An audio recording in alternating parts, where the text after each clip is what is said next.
Good morning, good afternoon, good evening, good early morning. I know people are watching this all around the world. You have reached Saturday Science Chats.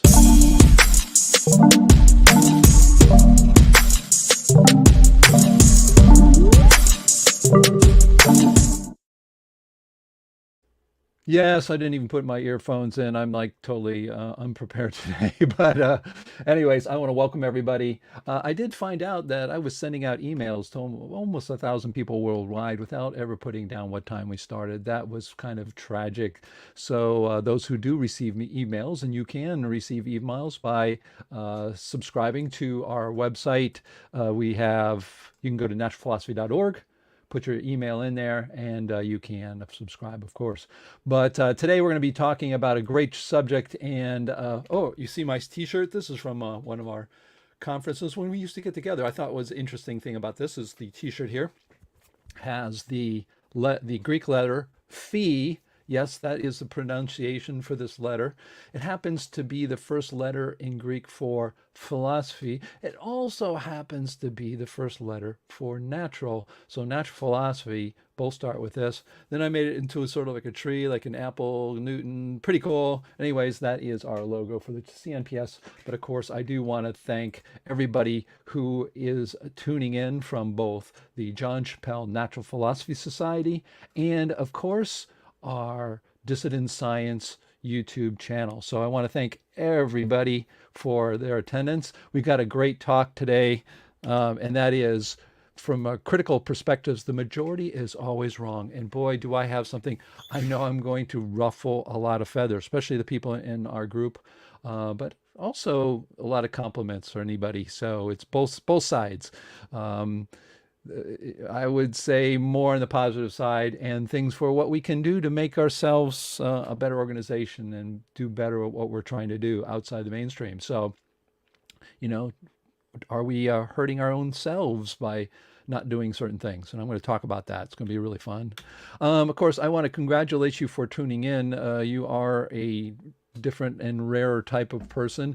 As Aristotle says, it is the mark of an educated mind to be able to entertain a thought without accepting that.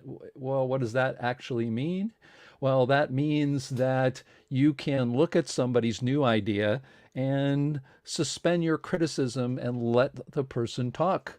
Let the person try to convince you of some type of argument or an idea.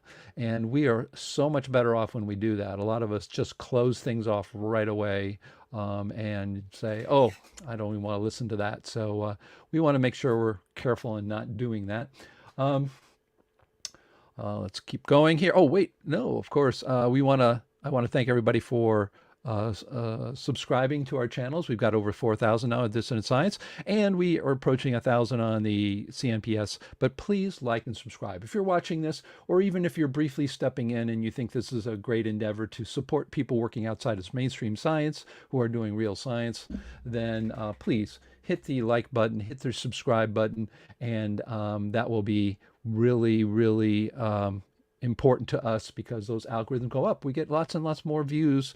And as you accumulate more views, the algorithms get more people in our direction. So that's always great. So again, congratulations for watching. You are already a different kind of person.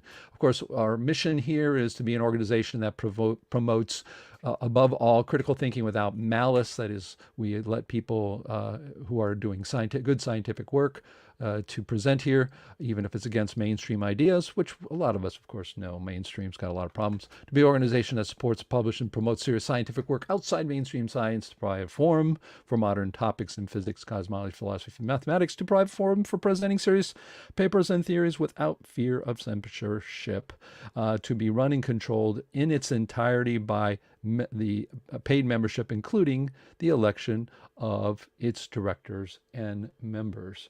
I'm just wondering here, I'm going to be showing a video later on. I may have to, okay, talking to myself here. Keep going, Dave. We do have websites, so if you haven't, this is your first time turning in, I know people who tune in all the time have to go through this, but it is worth it because a lot of people, this is the first time they're watching our organizations, either Dissident Science or Not Philosophy. And of course, we have a great website beyond mainstream.org. And that's where you can read like an online magazine for critical thinkers. You can find out all the problems with mainstream, all the great people. You've seen a lot of them here on our channel, on this channel. I guess you call it a channel, website, not website, channel, vlog, uh, podcast. There's just so many names out there, but that is where you're going to find very easy reading for those people who are interested in really learning about critical thinkers outside the mainstream. Of course, we have a naturalphilosophy.org where our critical thinking communities. And man, I will tell you, the discussion's been hot and heavy. If you haven't been there, go to naturalphilosophy.org, register, and my gosh, they're great discussions. We have lots of discussion groups, people bantering back and forth about relativity, about ether, et cetera, et cetera. And I always, of course, get in there, and people hate my guts because I don't think there's an ether. I think there's a better model. So, but hey, I'm in there just like everybody else, and wanted to let everybody know you can go there and start and join in the fun about critical thinker. You don't have to be a scientist to do it. You're allowed to be a critical thinker in any profession you do. In fact, in the early 1900s, late 1800s, 1900s, very common for groups to get together with poets, philosophers, artists, musicians, scientists, all together talking about everything. And if you were a musician, you could talk just about as much about science as scientists can talk about music. So it's something we just don't do enough of these days, I think. We've been so compartmentalized. Also, we have our Wikipedia, which is the National Philosophy Wikipedia. It's got over 10,000 pages. If you have work and want to put that in there, just, of course, contact us. And yes, we live and die by our memberships. And I want to thank everybody who has signed up. We have an automatic system, and that can be either monthly or annual, or you can just simply make a donation. We have all of those. We have people donating memberships of $5 a month if you're on a fixed budget. Some people even more per month, and then annually, if you want to do it in one-time payment, you can. Again, it's all automated. You get onto our system on our website, naturalphilosophy.org. Naturalphilosophy.org. I should put it on this slide, and you can join up. And it is vital to have your patronage. Now, I want to thank these people who have made generous donations to our organization: Nick Percival, Dr. Cynthia Whitney, our chief scientist, and of the CMPS, Ramsey, who's a pen name. He's made a lot of donations and also has a membership at the same time. And of course, all of our annual and monthly memberships. Without you, we will not survive. We need your vital help. I calculated we need almost $200 a month. So if you can become a member, please, please help, because once we get to a point where we can't pay for it, we're off the air. Everything kind of stops. So, coming soon, we've got George Coyne. Oh, I spelled that so wrong. Oh my gosh, he's going to kill me. It's let me see here. Coming soon. Here we go. I think it's Y-N-E. I'm sorry. It's I'm making these things like many people. I have my regular job, and I put these together as best I can. But George Coyne is putting together a history of the Big Bang, our sort of evolving vision of perspectives, evolving perspectives of the history of science. And this one will be in that series. We've already had one on quantum mechanics by Eric Reeder, which was just absolutely stunning. I love Eric and his work. Just so stimulates the brain a lot. We're going to have him back, I'm sure, too. And then Nick Percival, who is an expert in special relativity, and I mean expert, probably one of maybe the foremost expert in special relativity on the planet today. He is putting together a history of special relativity. He said that's going to be a talk in two parts. My dad has done a third experiment, and I believe a third experiment on electronic components. And it'd be interesting, especially we have a lot of electrical engineers. What the heck is happening what is a possible model for what's happening inside? Our model, the particle model, we call it, probably should call it the Hilster model, since I've heard people use the particle model in general for maybe the Hello, Dave. Can't thank the standard model. But anyways, he will be talking about that, like diodes and transistors and all that. It's very interesting to see a possible interpretation because right now all we have is empirical equations. And we do have a new person who will be coming up and discussing. Unfortunately, he lives in Hawaii, and he's going to be discussing an article he wrote actually about the Big Bang. I got this sort of wrong, but he's going to be discussing the Big Bang, expanding Earth, alternative models, and other topics in physics and cosmology.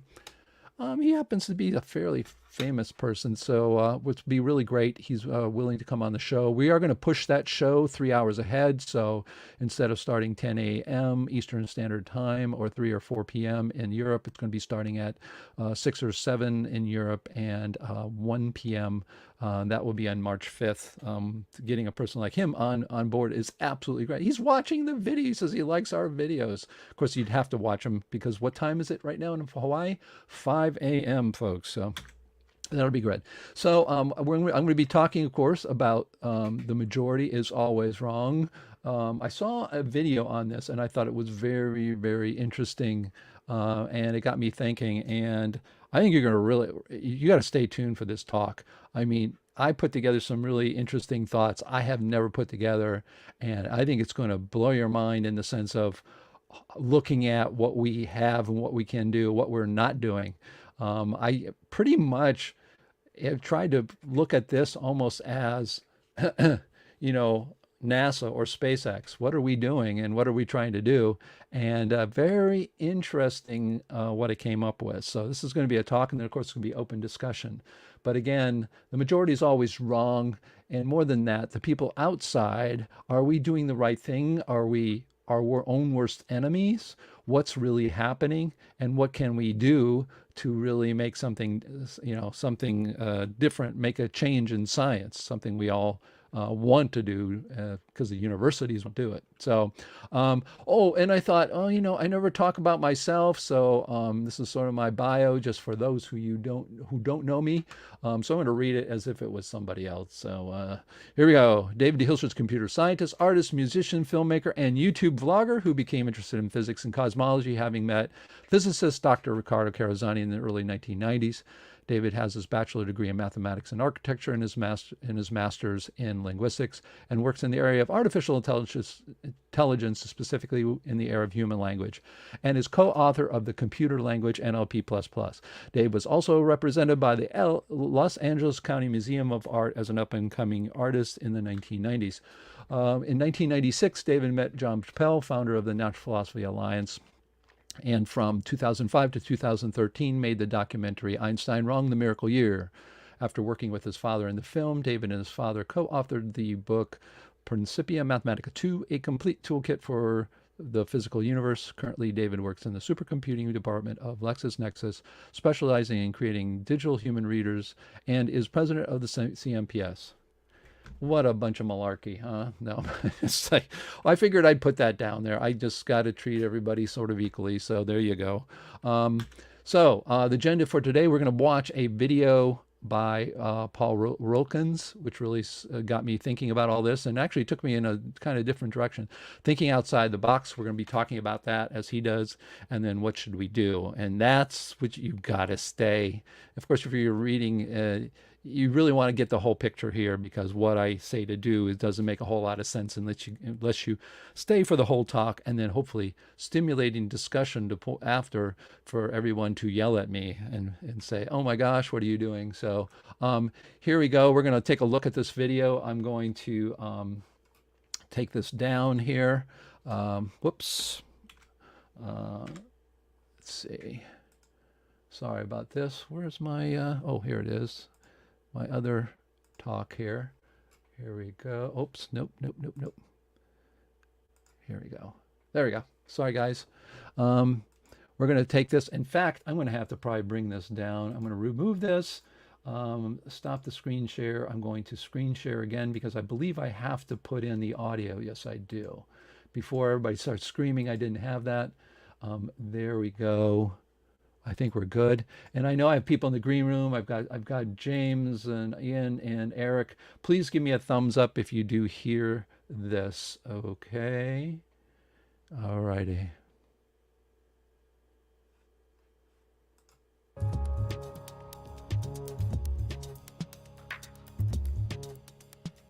In 1942, Albert Einstein was teaching at Oxford University. And one day, he just gave an exam of physics to his senior class of physics students. And he was walking on the campus with his assistant. And all of a sudden, the assistant looked at Albert Einstein and said, Dr. Einstein, this exam which you just gave to the senior class of physics students, isn't that exactly the same exam you gave to exactly the same class 1 year ago? Yeah, said Albert Einstein, it's exactly the same. But Dr. Einstein, how could you possibly do that? The assistant said. Well, said Einstein, the answers have changed.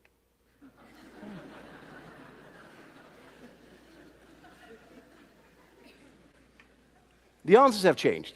In other words, what is true for 1942 is even more true for today.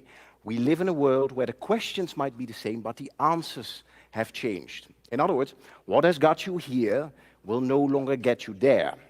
And if you want to have results that you've never had before, well, you need to start doing things you've never done before. Now, the key question for today is, of course, is there a method to the madness? Is there a way that each of us can do impossible things to truly create dramatic results? And the good news is that the answer to that question is yes. Because what I'm going to explain today is, when it comes to high performance, why the majority is always wrong, and how you can use that to get everything you can out of everything you've got. But let me first introduce you to something interesting, an interesting observation. When people, teams, and organizations, whenever they hit a wall, they tend to do one of two things. They either do more of the same things, or they do less of the same things. But what you very seldom see is that they start to do different things instead. And it's interesting, if you look at the data, approximately 3% of people are inclined to even do different things. And the remaining 97% continues to smash into the wall, like some kind of crazy energy bunny on steroids. And why is that? Why is that? And to understand what is going on here, we need to ask ourselves another question. And the question we need to ask ourselves is, what is the purpose of thinking? What is the purpose of thinking? Now, if you ask that question to a brain scientist, the brain scientist will say, well, the purpose of thinking is to stop thinking. The purpose of thinking is to stop thinking. Now, what does she mean by that? Well, here's the thing. Thinking is a high-energy activity. It takes a lot of energy to think. So whenever we think, we try to think as short as possible, and then we return to automatic pilot. Over 95% of our life, we run on automatic pilot. For example, if you've ever driven a car and then you realize, whoa, what did I do in the past half an hour? That's your brain on automatic pilot. Yeah? Another example, many of you right now are listening to me on automatic pilot. And I know who you are. Yeah. Now, here's the thing. If your brain is an automatic pilot, this leads to what the scientists call mental myopia, also known as tunnel vision. And if you have tunnel vision, that's a bit of a problem, because it confuses people about their own performance. And this is the reason that many people go through life acting like a mediocre race car driver who sits in his car, looks in his rearview mirror, sees his competition, and is so far behind that they think they are first.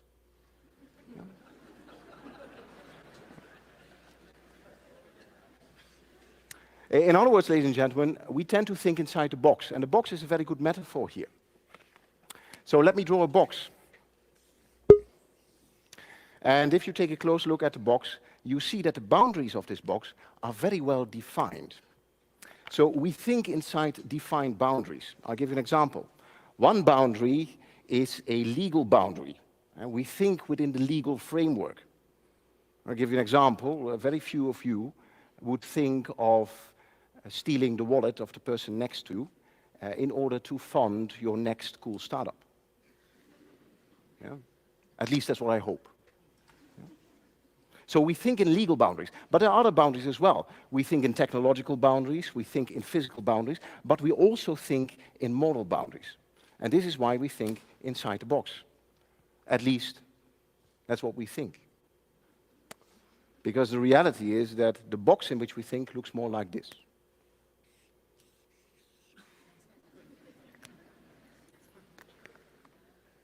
Now, for those of you in the back who cannot see it, the reason is this is a very small box. And let me illustrate how small this box can be. For example, if I would say tonight, let's have something to eat, have dinner tonight, what would be options to do that? And probably you can come up with, hey, let's buy some pizza, go to a restaurant, cook at home, all kind of cool ideas. But I believe that very few of you would raise their hand and say, hey, let's go to the highway close by, see if we can pick up some dead animals on the side of the road and prepare ourselves a crispy dinner. That's a disturbing thought. But here's the funny thing, for many people in the world, this would be a perfectly normal response. Nothing wrong with that. Yeah, so what it shows is that the box in which we think is actually very, very small. And if you take a closer look at your industry or professional field, you also think inside a very small box. And the boundaries of this box, they are called industry standards or industry norms.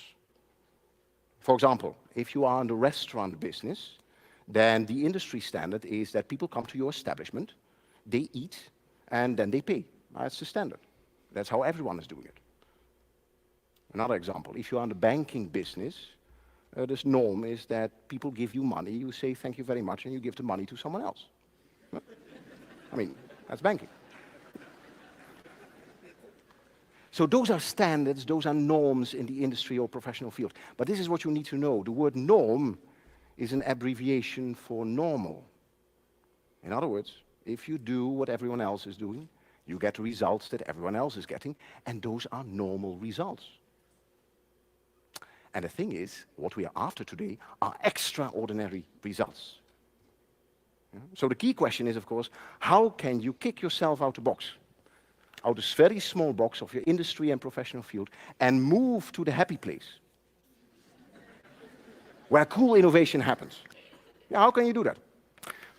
Now, let me introduce you the curious case of the London taxi drivers. If you want to become a taxi driver in London, you need to know the entire city by heart. And this is called the knowledge. And you can imagine it takes years to get the knowledge in your head. And that's a bit of a problem if you want to rapidly expand your taxi business. So they ask themselves a question. How can we rapidly expand our taxi business while at the same time employing taxi drivers who do not know anything about the city of London? And then they came up with a very ingenious solution. What he said is, well, actually, then we make two kinds of taxis. One is a normal taxi, and the other taxi has a big sign on it which says, the driver of this vehicle does not know anything about the city of London, but loves to get directions from you. And that's a brilliant solution, because this attracted those people who lived in London, knew the city very well, and finally could pay boss in a taxi. Yeah. Yeah. Brilliant. Now, ladies and gentlemen, this sounds like a very cute story. But there's much more than meets the eye. Because what we have found is that breakthrough innovation, extraordinary results happen when people decide to finally break the standards or the norms in their industry or professional field. And you see this over and over again. For example, if you would have a furniture business and one day you would decide to no longer assemble furniture for your customers, probably you would end up with a company called IKEA. Yeah. Another example, if you own a computer business and one day you would decide to no longer sell your computer using a physical store, probably you would end up with a company called Dell Computers. Yeah. So, ladies and gentlemen, what it tells us, there is a method to the madness. And by understanding that the majority is always wrong when it comes to high performance, finally you have the opportunity to Quit fixing things and move to massive innovation instead. Ladies and gentlemen, the Roman Emperor Marcus Aurelius once said that the object of life is not to side with the majority, but the object of life is to escape finding oneself joining the ranks of the clinically insane. If you do what everyone else is doing, you're not distinguishing yourself and you're probably stuck. And this is why, when it comes to high performance, the majority is always wrong. This is what we know. We know that 3% of people are able to achieve extraordinary results. And each of you can become part of those 3% by deciding as of today to break your industry standards and to break your industry norms. The alternative, of course, is that you become part of the 97% who in the end works for those 3%. And as of today, that choice is completely yours. Thank you very much.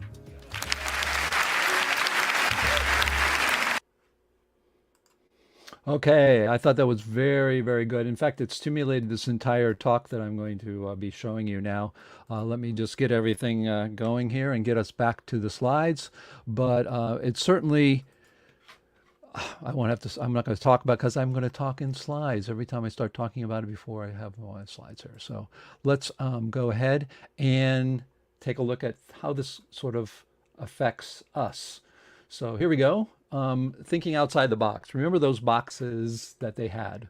The good news is, if we start with the good news, is that 90% of science, physics, cosmology, tectonics, mathematics, philosophy, including the particle physics and the standard model, the Big Bang, relativity, plate tectonics, real number system, atomic structure, dark matter, things like that, crazy things like that, that we or you who are here, most of you are.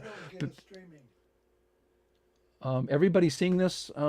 Everybody's cool, right? Everybody seeing this? I just want to double check. Okay, everybody seeing the slides? Everything's good? All right. So just double checking.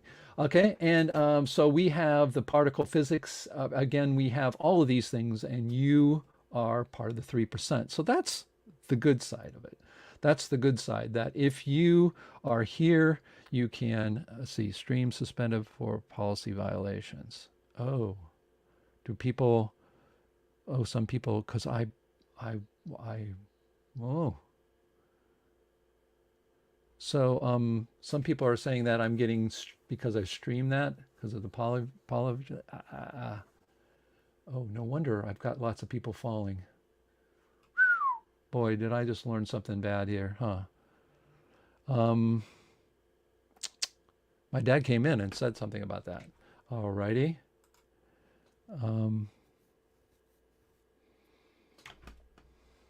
that's kind of sucky.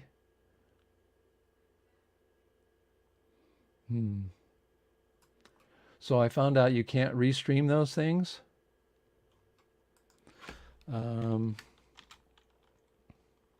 I think people in the green room are still there.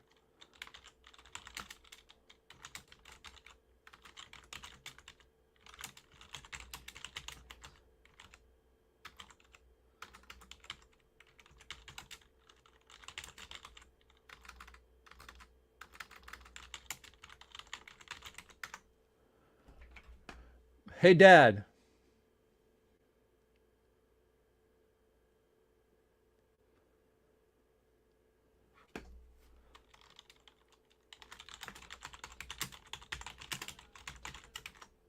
Is it back?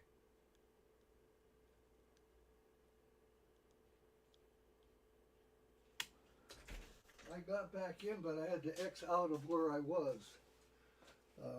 I had, you know, up here I had multiple channels, and when I clicked it, I X'd out of it. Okay, and we got back. Okay, I think it's back. Are we starting to get people back? Okay, good. All right. Wow. Big brother. They don't like what we're saying, huh? No, okay. I can, we see Dad. Yay. Okay. Wait. All right. Well, I'm going to go think outside the room. Okay, he's going to think outside the room. I can see nothing yet. Okay, some of you people are going to, it's going to take some time.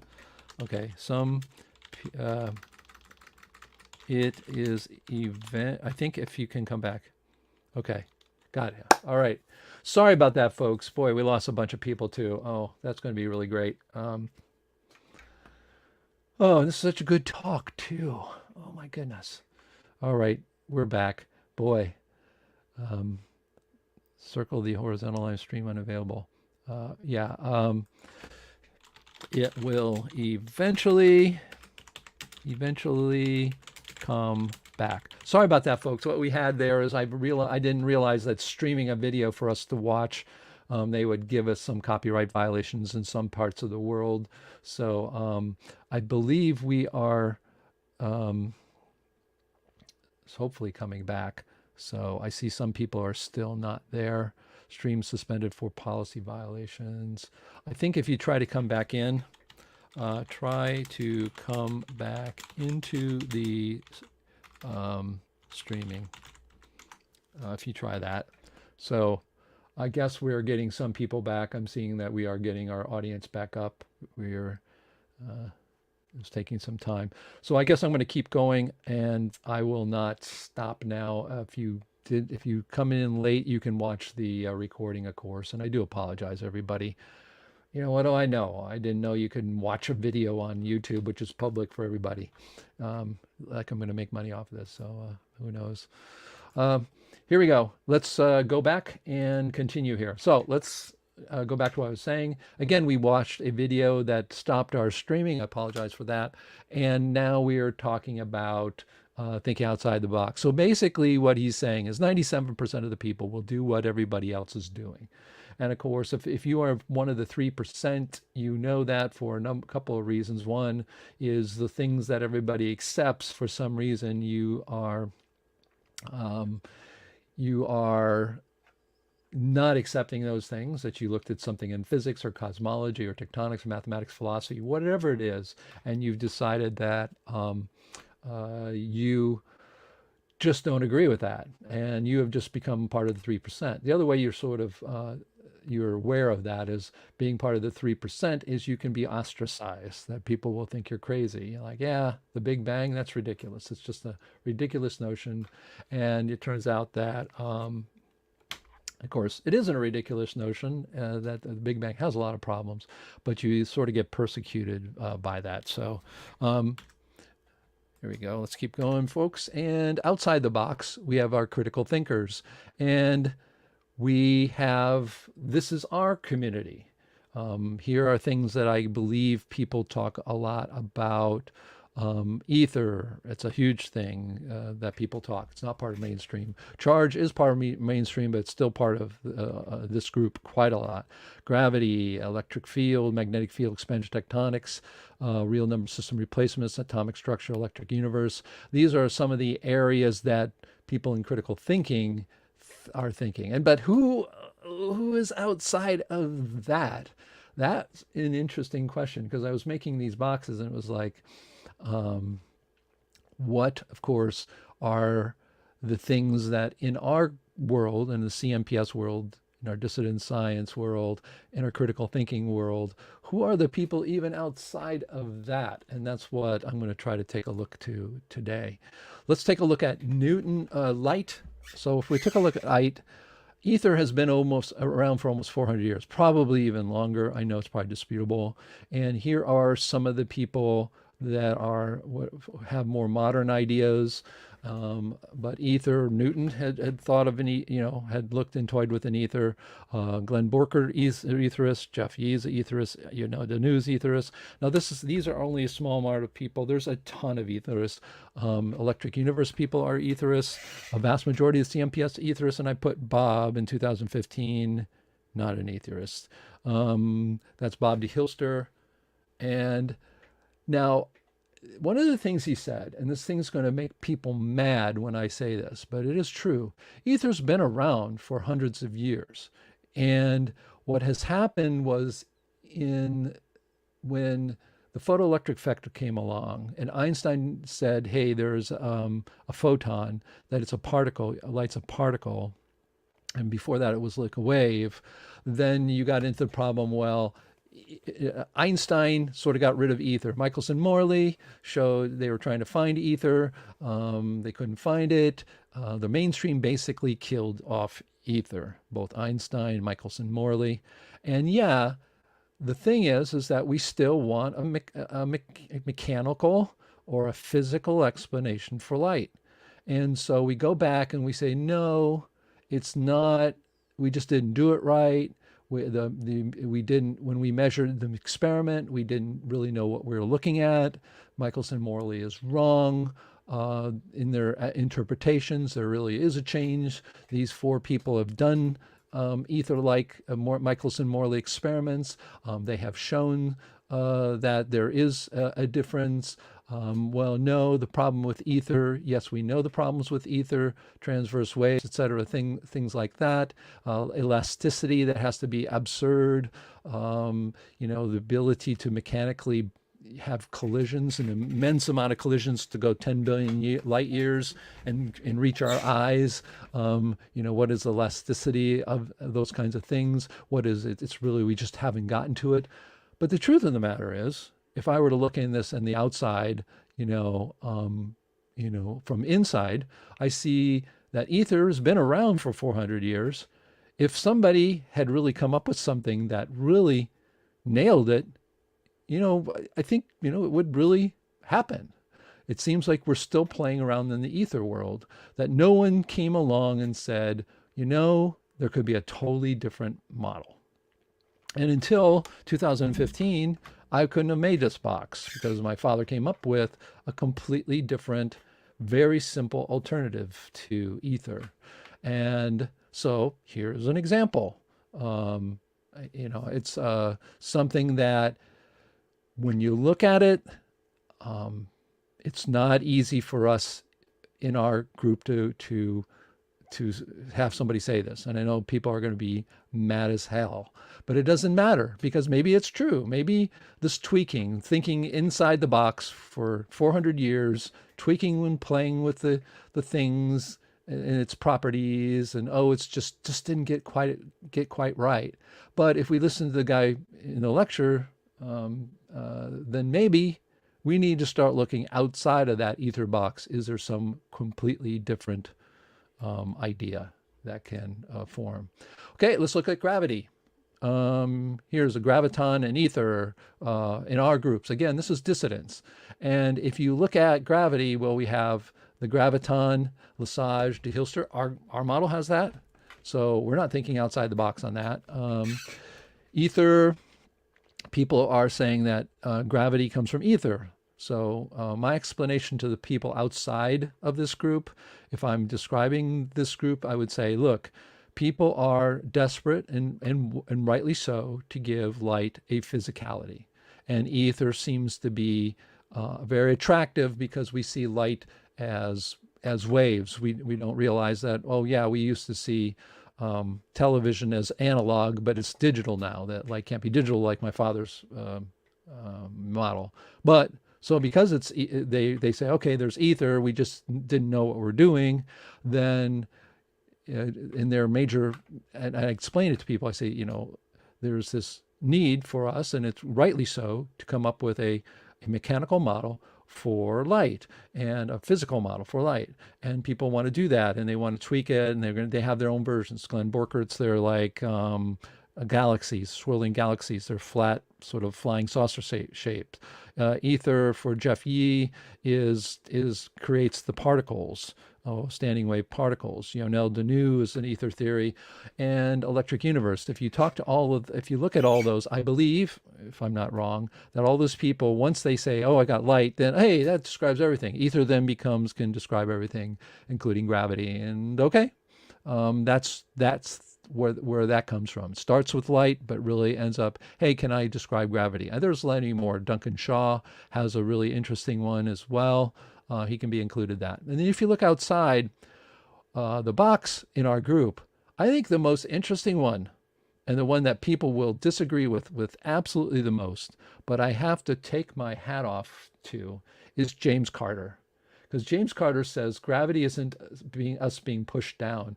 It's everything accelerating up and getting bigger, and it's being pushed from below. Now, people go, that's just crazy. That's not the way the world works. But in truth and reality, he's thinking outside the box. He's saying to himself, okay, what can I think of that is completely different? And for some reason, he got this idea in his head and he came up. So to me, that's probably the most, outside the box of anybody. Doesn't mean it's right because it's outside the box. Doesn't mean it's right. But it certainly is interesting. And I'm going to talk about in the end how we sabotage ourselves from seeing work like James Carter and just throwing it aside when we really shouldn't. Other people who have gravity. Bill Lucas has his force equation. It's not a physical explanation. It's more of a force explanation. It's an thing between the forces in nature. He's got the four forces into one equation, which is very large. I really admired his work because of the way he goes about it. I really love his work. It's not a physical model, so he does say that electrons, I think, are toroids, but again, he has a very different idea of what gravity is. Jeff Yee is the same way, very similar in some sense to Bill Lucas, from what I can see. But if you go to energywavetheory.org or .com, you'll find Jeff Yee's explanation for gravity. Again, it's more at a atomic level. That's a great way to think of it, because the graviton problem, like we have, it's got problems. I mean, and it's not the problems I think people think, but it can have problems depending on your entire model. And then Albert Einstein, of course, has space-time, which again has zero physicality, but he came along, and that's the one people have sorry to say this, but have gravitated to. And so here is people thinking outside of the box. You notice, I don't care who you are. I know relativity is wrong, folks, in my opinion. If you just take the time to look at relativity, every person that I admire as a critical thinker, every person who has taken a look at Albert Einstein's relativity has come away with just a myriad of problems, Even my father, even after the Einstein Wrong documentary, which he was one of the stars of, and at the opening of the film, I asked him point blank in our discussion after the documentary we showed to the audience. He goes, "Hey, Dad, so is Einstein wrong?" I don't know. I haven't looked into it. Then he looked into it. Next thing he knows, he gives a paper on it. He's got like 3,000 views on our CNPS website. So again, Albert Einstein's there. I don't care, mainstream or not, right or wrong. To me, it's interesting, Albert Einstein's, Bill Lucas, and even James Carter, but to me is what is the physical, where's the physicality of all those things? Where does that happen? Why does it happen? Jeff Yee is probably closer in the sense of that, of what the physicality would be, but that's one thing. Okay, charge. Okay, you have Newton, Maxwell, many dissidents, mainstream, and then you have a whole host of new people thinking outside the box who says charge is an arbitrary attribute. You put a plus sign on the proton, you put a negative sign in the electron, and they attract. And if you have two negatives, they repel. And you ask them why. Well, they have different charges. Well, what does that mean physically? They don't know.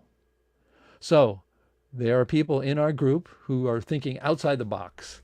Very small percentage of them. Borkert, Denew, Jeff Yee, the Hilsters are all of us. Say there is no charge. It's a wonderful system that was invented by, there are a lot of people talked about the repulsion and attraction, but the plus and minus came from Benjamin Franklin, believe it or not. And so there's another example. Magnetism. Basically, there's just no physicality in mainstream. And also, actually, most of the dissidents as well. I'm going to put that in. Whoops. I'm going to put that there too. Most dissidents. All right, save it from the current slide. I love doing this live. So anyways, no physicality, mainstream and most dissidents. Magnetism, Yonel Denou, has the Denou effect. I gave it that term, so if you look up Denou effect, you're not going to find it only in our literature, but the Denou effect has to be that orbiting or, orbiting or particles in circles, when they meet in different directions, they repulse, and particles in the same directions come together, make things come together. That's Yonel Denou. Absolutely, in my opinion, found out, really gave us the physicality of magnets. And so we use it. Yonel Denou and Glenn Borkert, of course, use it in ether. My question to those people are, if you are thinking with me, you have an ether there. If the ether is swirling around a magnet, then what happens to the light waves that go through the magnetic field, which is swirling? If you have swirling water and you send a wave through it, it doesn't go through there as if it didn't exist. So that was my question on that. Sorry. Side. Bon. I told you I'm going to get in trouble. But anyways, Yonel Denou is going to go down in history, in my opinion, for this Denou effect. Most people don't pay attention to it. They talk about, oh, does a negative charged electron, does that create an electromagnetic field? What's the field? What are all these things physically? What's a magnetic field? What's an electric field? Is there a difference? So people talk about it. They write equations about it. They're empirical equations with it. Maxwell all over the place. And then and I sit around going, well, this is the physical world. All forces to me are not magical. They just like magnetism isn't nothing. It's not just some empirical equation. What is it? And so most people don't look at it. They talk in their own little worlds of all these other things, when in fact we already have a very good idea of what magnetism is, thanks to the underwater experiment started in 2006 in his kids' pool in Thailand. He's from Romania, though. Brilliant work. Atomic structure. We have, oh wow, that's the exact atomic structure. I'm not talking about just how it works. It's more of how the actual atomic structure is I would say, made. And we have, of course, the periodic table in the mainstream, and we have lots of people outside that have really amazing models for atomic structure. Bill Lucas does, Jeff Yee does, James Carter, Vlad Ginsburg, Stoyan Sarge, and I'm sure there are many, many, many more. Well, not many, many more, but many more. But there are people out there who are saying, I'm not satisfied with the periodic table. I think it's made up in a different way. The only thing I would say, if you do look at these, is you find, again, one system, oftentimes, unfortunately, you have one system that's sort of arbitrarily replaced with another. Because if you ask a person, well, where did the rings come from? Well, they're rings in sort of an ether. Well, how do those rings give form, and how come they come together, and et cetera, et cetera. Now, they may have some system they talk about, but then when you pin down the physicality, you have some problems. The only person close to that is Jeff Yee, but yet, even with Jeff Yee, as we have it, my dad and I have it in his book, Jeff Yee has amazing physical models that he has been funding, actually, to do the nucleus of atoms using protons, and then protons being made up of quarks. And he's saying that between Coulomb's force and a magnetic force, that you can describe why an electron goes into the electron clouds that have been described by mainstream. Absolutely, to me, mind-boggling great work. But then I asked, Jeff, well, what's a magnetic field? He doesn't say. So even there, again, we're substituting one, how do you say, one model for another, to put it bluntly, one arbitrary model for another, even if it works better. But do we need to think outside the box? Jeff Yee is very close to that. But anyways, mathematics. we have the real number system in mainstream and dissonance. We use it all the time. We use the square root of -1, even in equations, empirical equations for electrical engineering, I believe. And there are great problems with it. And two people thinking absolutely outside the box, who I love. I've got my degree in mathematics, as you saw in the beginning, in my faux biography there. I'm just kidding. But, anyways, I love math, even though I hate it in physics because the mathematics screws up with physics. It doesn't work too well together. And we have two people who thought a lot outside the box completely.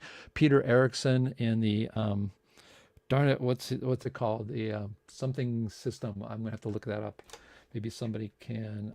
He's going to kill me, but I love his work. The veritable number system. That's it. So Peter Erickson corrects many of the real number system problems in what he calls the veritable number system, where the square root of,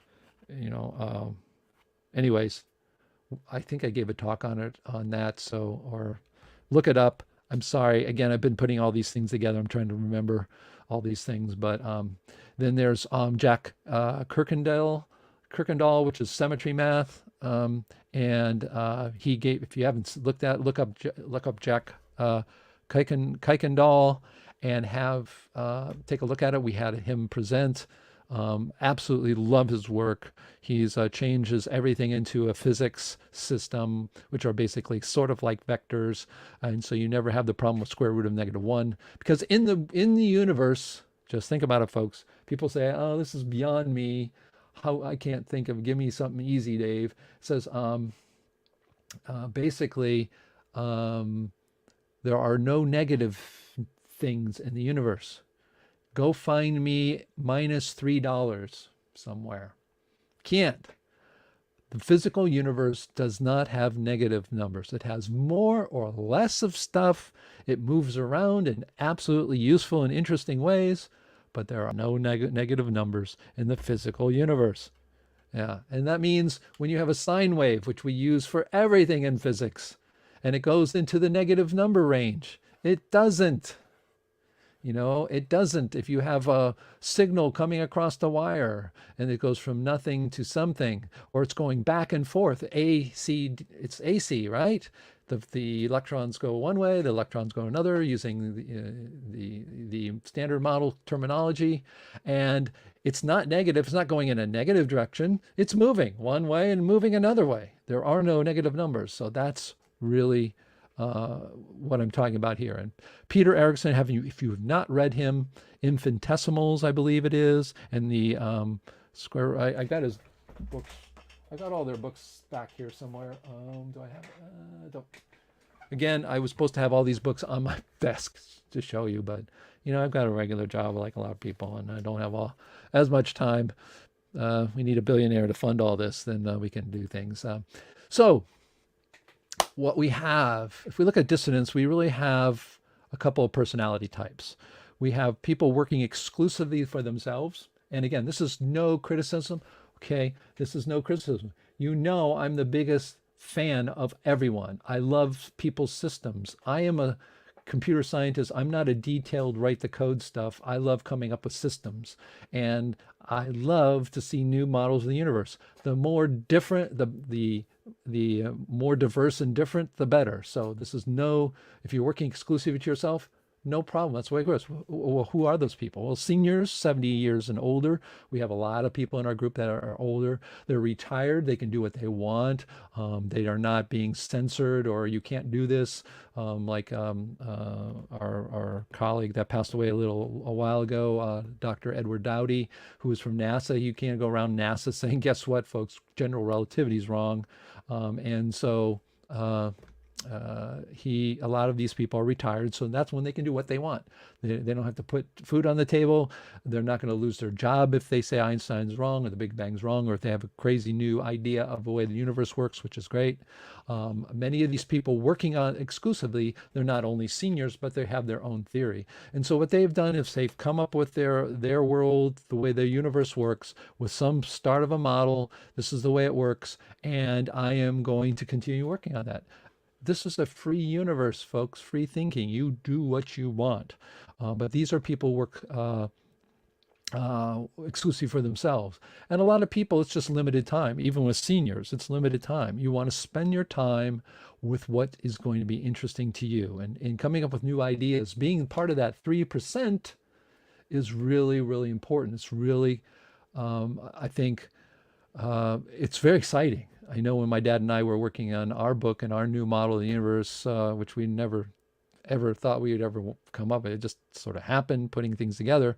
We had more fun in the first year and a half than we've ever had scientifically, ever.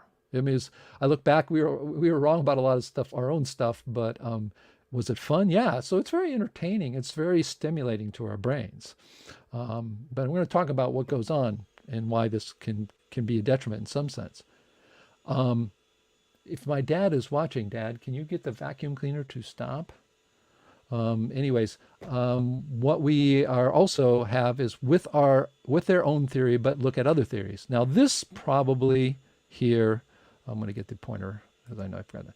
This here is probably the smallest group on the planet.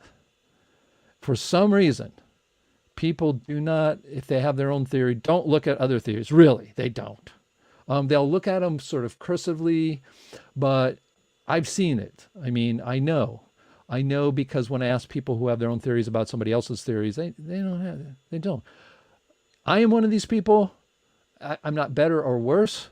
I am just one of these people. My dad and I have a theory. I didn't have a theory for the longest time. I still looked at all theories. People send me books. Probably, if it used to be Greg Volk, my dear dissident friend. People want to know where Greg Volk is. He's living his life. He spent way too much time on this, so he's here. He supports everything we're doing. He says hello. Maybe I'll even bring him on sometime. He has more dissident work. He's actually taking papers in his garage. He has boxes of dissident work in his garage, and he got some money somewhere and got his son to digitize this stuff. I mean, the guy's great, but he looks a lot at other theories too. I would say, and he has his own theory too. So I would say Greg and I may be the only people in this category that I would really put in this category. Other people give this lip service. They don't. And a lot of it has to do with this first part. I'm not criticizing, folks. I'm just telling it like it is. It's really rare for a person to come up with I think it's more of an engineering attitude. Oh, we've got this model. It's another model out there.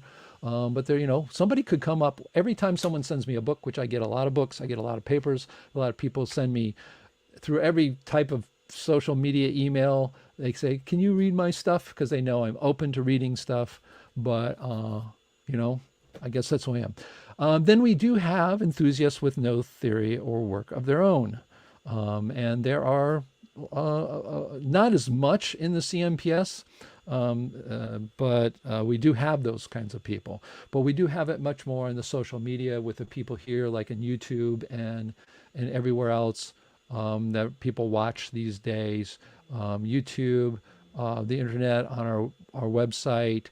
They read articles on our websites, etc. So there are quite a few people. And we actually have Myers like Tao Lin, pretty well-known author. I mean, we'll talk about that when he's on. But when I found out he was actually watching these and liking this, like, whoa, people are watching. And I do know we do send out emails, almost 1,000 of them every week. For a lot of you get them. Again, if you haven't, go to naturalphilosophy.org and you can sign up. I think right there is like, for our newsletter, put your email in, you'll get it. But I do they try their best to tell me who reads them. There's some illustrious people reading our newsletter. So not in mainstream, but outside the mainstream, or people who are somewhat involved. Authors, people some names. Again, I won't name them. Alrighty. So we do have some, but not as many. So this group down here is way, way smaller. Okay. That's just a fact. Is it right or wrong? It's not right or wrong. So, hello. Okay. All right, here we go. Now we're going to take you who have a model, and I put this down there, and it is, unfortunately, some of our biggest problems as we humans do. So you've got a model in your head. Everybody does. So if you say, I don't have a model, you do. You subscribe to pieces of other people's models, or you buy all of mainstream stuff, or maybe it's electrical universe. You think the universe is more electrical, or maybe you believe that, yeah, I think ether's probably right, or whatever. But everybody has a model. And so you have your model here in the middle. And really a big component of it, of course, is explaining and looking at experimental and observational data. Your model always has to do this. And one of the things that the mainstream gets wrong about we dissidents, because are we critical thinkers, better to say that way, we people who are the 3% thinking outside the box that will eventually change science for the best, well, we look at the data. Many people think we just throw out experimental data, and that's what happens. So you have a model, or you say Einstein's wrong. You point to some kind of 3 experiments that show him wrong, and then people come back and they go, "Well, you just don't know the data. I mean, you can't explain." So if you have a better idea, how are you going to explain this? I got that when my dad and I were presenting our model. Somebody comes and says, "Explain this." So yeah, we need to explain it. And in your model, you look at certain experimental data. Problem is we, as human nature will do, we'll look at some experimental data. You've got your idea. Oh, I've looked at this experimentally. Come up in your mind with some kind of way that could work. And then you get fixated on that data. Give you a perfect example of that. Michelson and Morley. We get so fixated on that. That we spend all of our time with all of our equations and all of our trying to explain how Michelson-Morley really didn't see the ether, and the ether's really there, and all that, without looking at the bigger picture. Because if you have ether, you also inherit all these problems, but you don't look at all those problems. I should put a box in with the problems, huh? You sort of ignore those problems. Yeah, here we go. Dave D. Hilster on his whiteboard. Whoops. Here we go. I'm going to copy this. Come on. I'm going to copy this and this. Copy, paste. I'm going to come over here. I'm going to put in here problems. Ignored problems. Alrighty. Put that here. And I'm going to put this arrow here. I'm going to draw an arrow. Like this. And I'm going to make this one big. People are going to be mad at me, but I'm going to make it big. Shape, outline, forms. Weight, 6. There we go. It should be bigger than that, though. I'm going to take this out and put it even bigger. Copy this guy.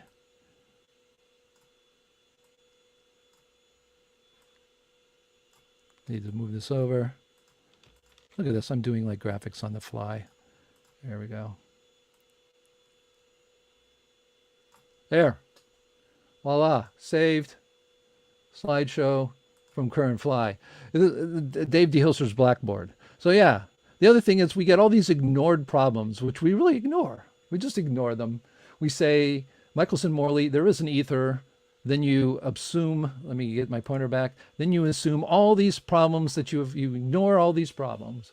You cherry pick some of them and you ignore others. Everybody, our model, everybody's model. So the Michelson-Morley is just a good example of this. And then of course you have your own ideas, which is really your biggest input. And the smallest, most minute input for the average person who has a model, which is, 97% of people who have models. Of course, they don't look at other people's work and models. They just don't.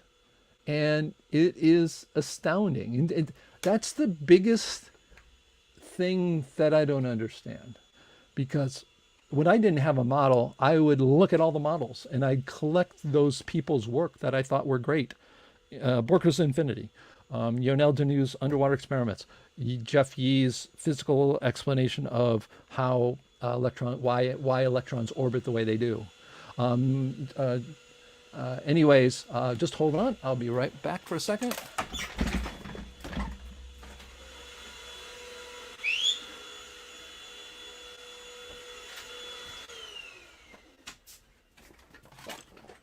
Sorry about that, folks. I'm back. Anyways, so we need to look at it more, folks. We just need to. We get into trouble with that. Well, I'm going to talk about that. But again, this is the idea. Let's just summarize. You have your model. There's experimental data that you want to explain.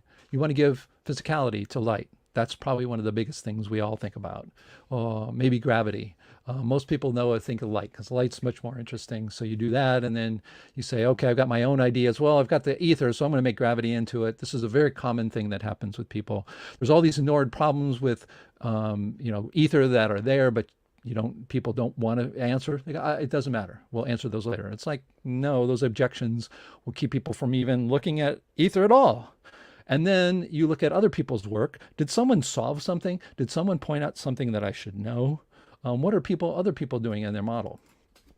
So, anyways, what to do? Find those. Here's some ideas that I had, and it's going to be a little bit funky here because I didn't go through them because I've been putting these together in the last couple of days here. Find those truly interested in looking into other models and theories and evaluating them in a logic way. That would be very good. Develop a metric to classify and rate physical versus symbolic, physicality versus symbolic. Look at things like light, gravity, magnetism, electricity, levels of the universe, the entire universe, whatever. That is something I think we could perhaps do. But just to remember, I'm now going to look at some ideas that I've tried to put together. But you are a critical thinker. That's the most important part. This is the most important part. You are in this little box of 3%. You're here. You realize that that the majority is wrong, and that 3% of us who are brave enough to go out there and try something new, we're the ones. That's the thing that makes things change. When somebody and something hits in this 3%, that's where it's going to come from. It's not going to come from here. So the majority we know is wrong because we're only making ourselves less wrong, is basically what we would do. There is no proven perfect theory. We just make a model of the universe that's less wrong than the one before it. So here is something I'm putting together here of people I know in a categorization I know. The only difference I would do here, and I'm going to change this here, is this, oops, here we go. I'm going to change these letters, oops, this A to a U for the universe. Oh, that's no fun. This A to a U for the universe. I'm going to change this A to U for the universe. Why they have to do this? Okay. Alrighty. I'm going to change this A to the universe. But that's atoms. I'm going to leave that there. All right. And I'm going to call this the universe, the entire universe. The atoms could be another one too, but I wanted to do this one instead. So basically what we have here is classifying theories and models. We have the Newtonian world, what I call a symbolic mathematical world. We have light, gravity, magnetism, electricity, the universe in its whole. I need to get back here. This is wrong now too. I'm going to copy this guy here. And this is Format Painter. Good. There we go, because Borker does talk about that. So again, the idea here is to sort of categorize. So what does this show? It shows light, gravity, magnetism, electricity, and the universe. What am I doing? Okay. I'm sorry. All right, I'm going to do one more here.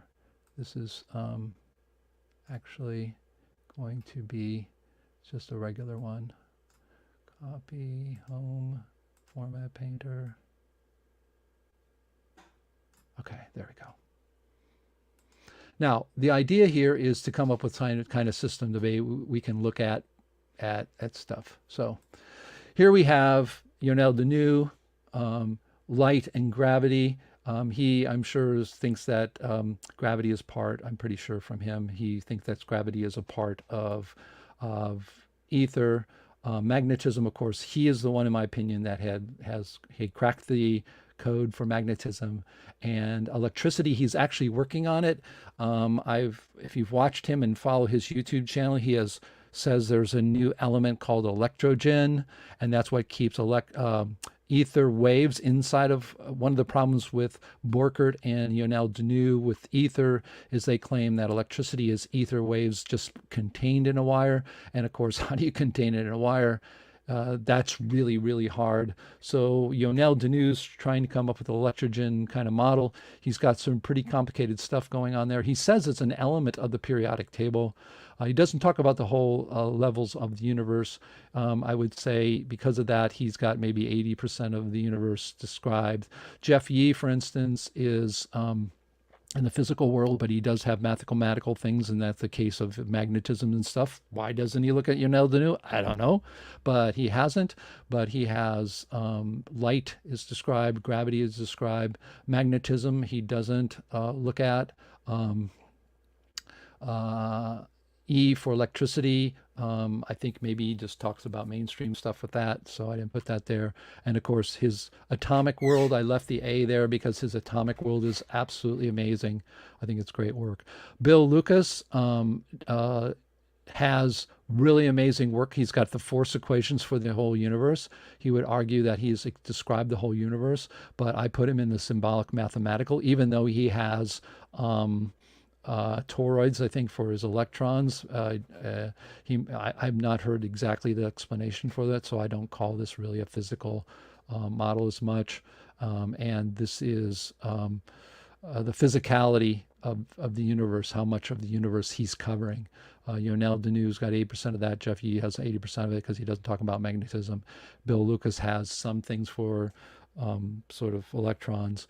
And then Borkert, of course, he has light because he is an etherist. He has gravity. He says gravity is because of you have more ether when it's close. Ether density is bigger around bodies. Magnetism, he says Lionel Denis, but he does not implement it. So I don't give him lip service. I don't say he does have it because he's only said, oh yeah, that's the way it works. But again, show me, because if you have ether swirling, how do light would be bending in magnetic fields with that kind of model, even with Lionel Denis and Borkert. They're going to have to explain that. Electricity, he also says it's contained in it, but he doesn't say how, so I don't give him that. And of course, the universe, the entire universe from infinitely up and infinitely down is none. Then we have, we do have light and gravity and magnetism and electricity and the entire universe because we build upon these guys. So Jeff Yee does not build upon, Lionel Denis' magnetism work. Bill Lucas doesn't. So these guys are not really building on anything. They're building really on mainstream or ideas, these guys.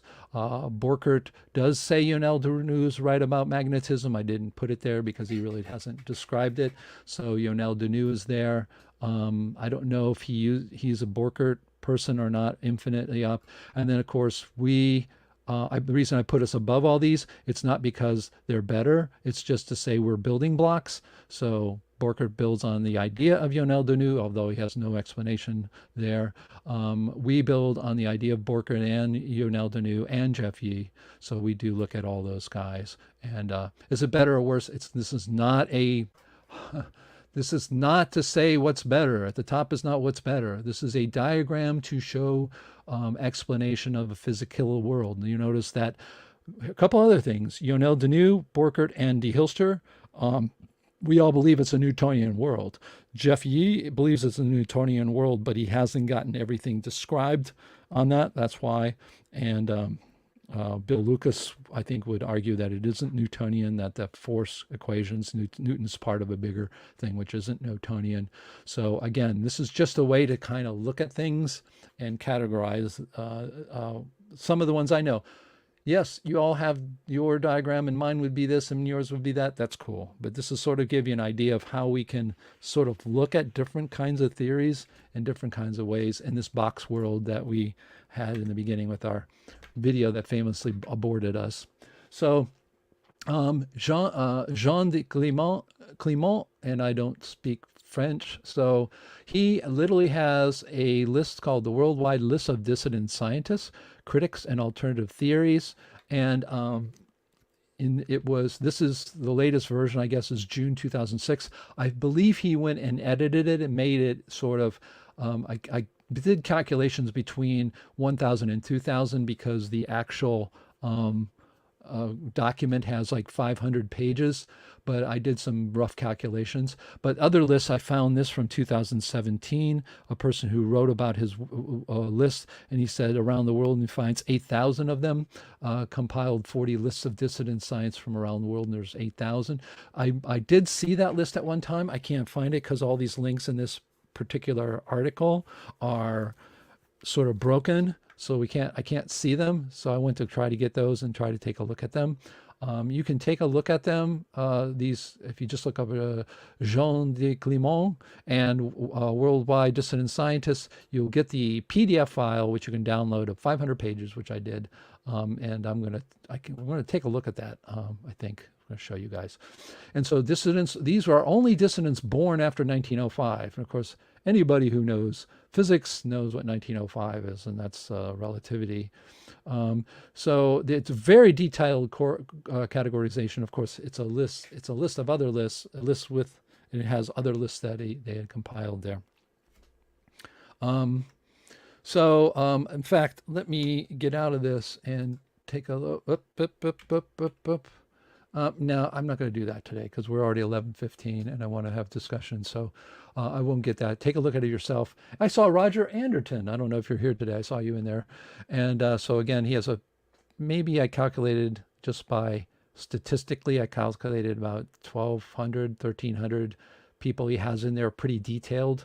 Of course, though, he has from my movie, he's got my mom in there, my brother in there, who are really not dissident scientists, even though they sort of became one, but they're not really very actively involved. So it's a hit and miss kind of thing on that side, but the bigger list had everybody. What if they came? That is, what if the world comes to us right now? Let's say we'd get our druthers and the universities would come to us and say, okay, folks, we realize the standard model really is bad. Let's see, what do you got? What do you see? How would they evaluate us? Would they see chaos? Would they see no model has any supporters outside the authors themselves? There were two Finnish attendees in the early 2000s in the math department at the University of Connecticut for the Natural Philosophy Alliance. They happened to be outside sort of by themselves. And I was kind of curious because I'm one of those people who are always worried about when people come, if they're not enjoying themselves. A lot of times scientists like ourselves are more kind of to ourselves. I'm sort of even autistic in some ways. We're sort of, those people who think outside the box, but a lot of times socially we're not. I had to learn it, all this social way. I lived in Brazil for 3 years, and that was my classroom in dealing with human beings. So, we're not always, we are big thinkers. We don't always are comfortable with social interaction. So I saw these two guys out there. So I went out there and I said, hey, how are you? Where are you from? Finland? Oh, that's great. You came to talk about something. I think it was about relativity. And I said, what's the matter? He goes, well, I came here to talk about my work so that other people would, be interested in also talk about it. And,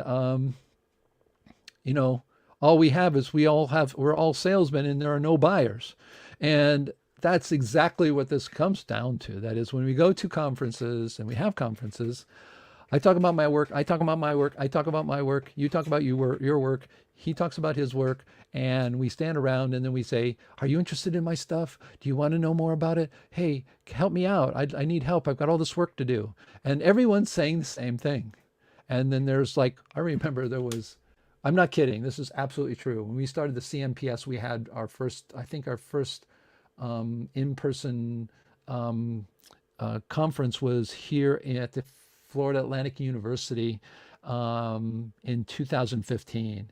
And that's where I met Ray Gallucci, one of my favorite engineer guys and scientist guys, and other people. And it was funny because there was one or two people, maybe just one, that didn't have their own theory, and people would go up to that person and talk with them and try to sell them their theory. Not, and I'm not, this is nothing bad. This is normal human beings. But I've seen it before. We have conferences with 40, 50, 60 people. We've had conferences with 120 people in person. We had that at the University of Maryland in the mid 2000s, first decade of 2000s, or the early 2000 teens. And most everybody was there, had their own ideas, of course. And people, when they're talking, it's like, oh, no one's going to come and says, I think your stuff's great. Can I help you out? Can I work with you? This doesn't seem to happen. So I thought to myself, all right, we get to the part I promised. Here's what I'm going to say. What if we treated the CMPS like NASA or SpaceX? And the thing that I've said before over and over and over and over again is the people I admire most and the people who seem to have the best attitude, which is we're lucky, like my father says, we're lucky to cobble anything together that works at all. That's an engineering, ask NASA, ask SpaceX. You put your ideas together and you're crazy. I'm going to catch this rocket out of the sky. Are you nuts? SpaceX is thinking outside the box. They just changed. They changed in mid-course. Oh, we're going to make carbon fiber. Now they're making, things out of, stainless steel. Why? It's cheaper. They can do it faster. They don't have all that thing with NASA where they spend all kinds of stuff, don't go anywhere. They're thinking outside the box. NASA is now using SpaceX because they think outside the box. But if we put people together and they came to this, okay, what do you guys got? What do we do? How do we do this? How do we treat this? Well, CMPS has no active group working together on the next model of the universe. So they come to us and say, okay, well, give me some of the things. I know you've got lots of different ideas and different models, but tell me what you think the next model is. It's like, we don't have one really. Well, who's looking at, who's keeping track of all this? Is it just, what is it? Just a bunch of people selling their ideas? What good is that? It'd be like going to SpaceX and finding their engineering group has 17 people with a solution to how to land and no one cooperates. That's what we have. Now, again, folks, I'm not saying those people who have their own theory are at fault. It doesn't matter. We as an organization, I'm the president of the organization. I'm the one to blame. Flog me, fire me. Yeah, fire me. Then I'll have more free time. But fire me. So what do we do? If we cooperated, what will we do? Identified problems with mainstream science. That we have down. Go look at beyondmainstream.org. Take a look at it. We've got so much.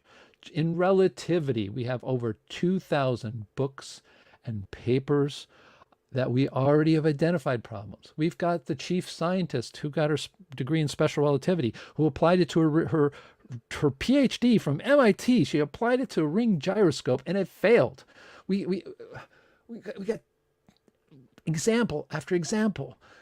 Light doesn't bend outside of Cronus the sun, and yet general relativity says it should. We've done that. We've done that. We need to identify our objectives as a group, because when you're working on your own work, your objectives maybe is where your objectives are. But we as a group, if we are trying to be the next new model in science, or at least three good ones, what are our objectives? Is it physicality? Is it new predictions? Is it new models that don't have the problems that we know exist? What is it? What is it? We don't talk about it. We need to inventory everything we have, and we need to evaluate what we have. We need to find the strongest candidates and concepts. We got to find the weakest and most obvious missing links. We need to work together and come up with a new model or work on promising ones together. That is really hard. I mean, I can only name 2 people, honestly, who have their own models that actually look at other models. See, here we go. Here we go. Here it is. Super Principia Mathematica, because I know he likes me so much. You are to blame for the fact the organization is growing. Okay, so Super Principia Mathematica, I have proof, statistical proof that our organization is growing. So I don't know what you're saying. We have our number of memberships is growing. Our number of paid memberships is growing. So there you go. You have biased ideas that you place on others. Okay. Again, I'd like to know what that is, because I have people on here, when they come with their model, I ask them questions. I admire everybody's models. I say that my father and I's model is just another model. So where does this come from? I don't know. I think this comes from personal something, I guess. But if that's the case, seriously, I have no problem of leaving. I mean, if that's the case, I have no problem of leaving. So anyways, let's see. Here we go. Forward we go. All right, solution. Here's my idea. We're going to ask members to pair up with you can tell this is like I just put this together, folks, literally on the way. It's like to pair up. Oops. I keep to pair up. Let's just do that. To join up. How's that? Okay. Alrighty. From my biased opinion that only puts stuff from, yeah, it's funny. Yeah. Hey, the good thing about a person who's a critical thinker, I consider myself at least a critical thinker, is you can look at something, a critique, and either believe it or not, or investigate it or not. And again, people throw out a lot of evidence or words on everything, from theories, science, poetry, to everything, and you got to look at it. So, anyways, doesn't affect me at all. Let's see. Here we go. Solution. I think this is a great idea. Ask members to join up. Identify those working on new models who want help. Seriously, there's some people who don't, and that has to be respected. And we can create model teams. Encourage other CMPS members to join a model team. Do we make a model team with Ether? And those people want to try to solve the problems with Ether. Yeah, that model team's going. I'll be on it just to give you the problems. You got to solve them. We've been in Ether for 400 years, and no one's buying it still. As much as we say we buy it, and as much as we say we have to see that, but we have to. Yeah, maybe that's one of them. If Ether's that important to people, then let's get together and look at the problems and really fix them. That's what we used to do a lot in the MPA. I mean, every time somebody got up in front of, and we're talking from 1996, which I started with them, through 2007, 2008, so 10 years span. Dr. Ebely Spencer, MIT, mathematics PhD from MIT. Every time somebody got up and spoke about Ether, she would say, I don't need Ether to describe the universe. And so I loved her. She was really great. And so there was always that debate. So if that's something we think in our group that we really need to discuss, let's stop trying to describe Michelson and Morley and deal with the objections that I have and other people have. Because if you don't do that, we're going to stay as Ether has for 400 years as a non-viable model for light. And so that's one thing we could do. Create a model team. If Jeff Yee's model is really great and we think that's really good, join up, and you think that's really good, join up with them. Try to help with them. Um, Another group, Infinite Universe Theory by Glenn Borkert. He has ether in the form of galaxies, sort of, he says, and that gives him that the particles can do this instead of just hitting. And he says that's what he thinks ether is. He's got the infinite universe up and down. He believes it's electricity. How do you get that? You know, that you can be joining up with him. Yonel Deneau is working. You could also be a person that could help Yonel Deneau. He is an etherist. See, there we go. Hey, super mathematic principle. I'm talking about ether and telling people, encouraging them to work together. So how am I doing that when I don't think ether is correct? Okay? Because it could be correct. It could be. I don't think so, but convince me otherwise. Anyways, that could be something. So, Nell Deneau needs work. So anyways, I think I've gone on about this a lot. I think we need to look at this organization. We have to, I think the first stage and the first part of this organization was to get everyone together, everyone to just a place for you to be. I mean, we just didn't have a place to write our papers. We didn't have a place to come and do what we do here.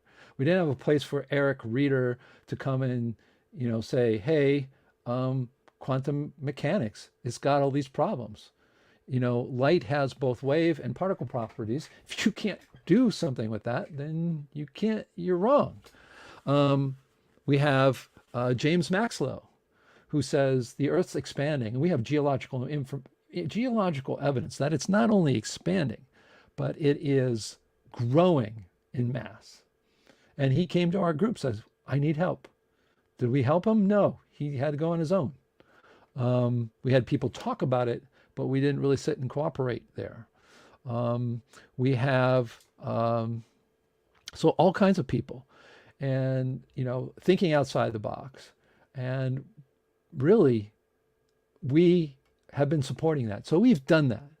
Our group has successfully, for almost 3 decades, given a platform, a forum. I've got big books back here of lots of published stuff. Right there are some books from, I think down here as well, are books from the proceedings. We've got proceedings, that huge proceedings. We're giving people voices. The question is now, what do we do? What's the next step? If someone comes to our group and says, what do you basically believe? Well, the majority of our people believe in ether. And then they'll come back and says, okay, ether was disproven because of this, this, and this. And are there any other ideas as well? That's one thing they can say. We can come back with them. Do we have an answer? If they come with the basic arguments against ether, do we have an answer for that? Do we have a model that really works? We have ether, we have magnetic, we have all these kinds of things. So what do we do? How do we do it? Can we do it? Is this a pipe dream? Should I just pass the presidency on to someone else and then I can have my Saturdays to work with my dad on our model, which is, like I've said, our model, I tell everybody, it's the only and best model. Everybody else's stuff is terrible. There, take that soundbite now and then put it on your website, and there you go. I just said it. So not true. Okay, let's go to people in our green room. If you want to come up, if you want to join us, I hope this has been stimulating. Oh, Ian's waving his hand, but this time I'm going to refuse to talk with him because I saw that Ireland actually sent a delegation to the Winter Olympics, and I'm trying to figure out how that can be. So until, I'm just kidding. I'll bring him up. And if you have questions or comments, please put a question or comment and I'll bring you up. So hello, Ian, how are you? Hello, David. Very well, thank you. Oh, you see our background now? I don't know if you see it now. We're now in the night sky here. Yes, well, the days are stretching a little now into February, but it gets dark about before 5, let's say, Oh my goodness. Oh my 5, goodness. 5 p.m. It's 20 to 5 or 25 to 5 now. Oh my gosh. So, So, yeah. anyways, what do you think about all this stuff? Well, yeah, a few comments. I'll not comment on the sports thing because I'm not really much of a sportsman. I didn't know what you were referring to, but um, Winter Olympics. the Winter Olympics. Yeah, Yes, because I know you're having I on the don't east think that coast of the United Ireland States. You're is. having a real Yeah. winter. We Yes. actually are having quite mild winter. I mean, it's Hibernia, the land of winter. 11 months of winter, but we never get very extreme weather. The last very bad winter we had, I think, was about 10 years ago. Um, so it's long and damp and chilly and uncomfortable, but it's not cold. I mean, it's it's sort of, I don't know what it is. It's about 6 degrees or something Celsius at Right. the moment out there. Yeah, a few comments, David. Very interesting that this concept of the majority being always wrong. I think it perhaps comes from Ibsen and Bernard Shaw, who both said this. One of them said, "And the minority is is frequently wrong," and the other said, "And the minority is sometimes right." I think it's a little hyperbole, by the way, because I would say that the majority is often wrong. Maybe more frequently than not, and perhaps there's no surprise at that because majority views are normally founded in an unthinking way, in an uncritical way, as you yourself have said.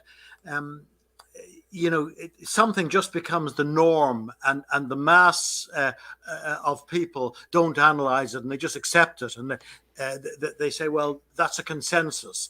And the consensus, of course, doesn't indicate what is right. It merely indicates what society at a particular time believes to be true, and they are not the same things. So now, I also posed another problem, which could be a little disquieting. Uh, does that also apply to a body such as the CNPS or to critical thinkers? I mean, one might argue that being critical thinkers, that applies to a lesser degree, and therefore, we wouldn't say that the majority is normally wrong and we're just accepting things. However, being human, one might tend to think that the majority view in the CNPS or other critical groups is also subject to being wrong very frequently. That might, in passing, give you a little solace, because you said earlier that the majority of us would be etherists, and Right. therefore, if I'm right, perhaps that doesn't show that it's a correct theory, and maybe it's wrong. So I had one other point I wanted to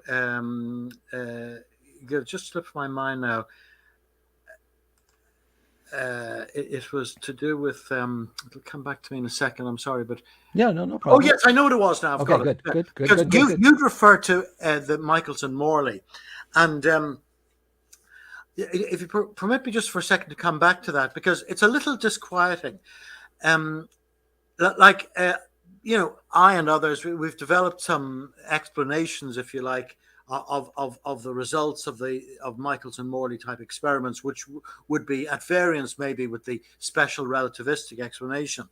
But what is a bit disquieting is that I've studied many dissident explanations of that, which are quite contrary to each other. I mean, for example, J.P. Wesley has an interesting explanation based on a cancellation owing to Doppler effects. And he says that the Michelson-Morley experiment should give a null result. Another would be Paul Marmot, who does the same on because of cancellation of effects because of bouncing of rays off moving mirrors.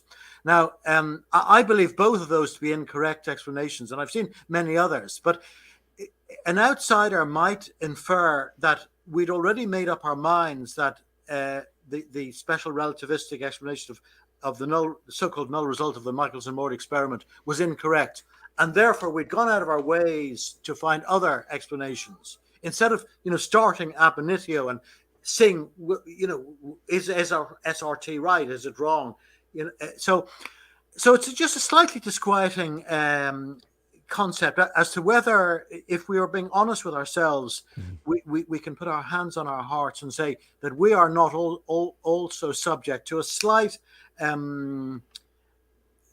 groupthink, which is really what we see by and large in the world, with all the major problems and hysteria coming from that. I mean, maybe you could start talking about pandemics or global warming or all these things, which are they might start with an analysis, but they become groupthink, they become the majoritarian view which you dare not dissent from, and then they become hysteria and actually persecution of minorities who disagree with that.